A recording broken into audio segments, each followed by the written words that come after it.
1930 ගණන් වල ගුවන් යානයක ඇතුළත ඔයා දැකලා තියෙනවද?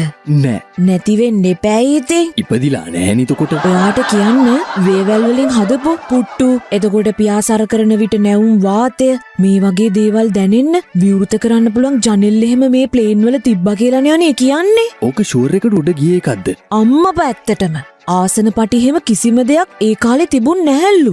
ගුවන් යානා අදට වඩා බොහෝම පහලින් පියාසර කරපු ඒවා කියලානේ කියන්නේ. මීටර් 900ත් 1500ත් අතර උන්නතාංශයක.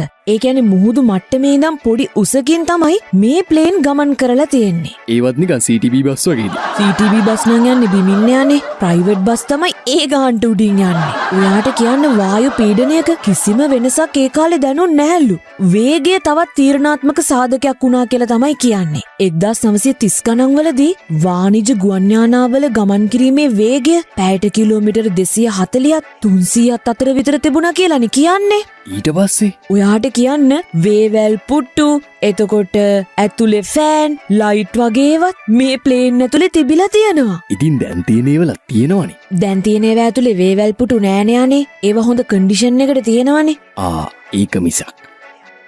අපිලාගේ මෝනිං ෂෝ එක සතිය දවස්වල උදේම අහන්න.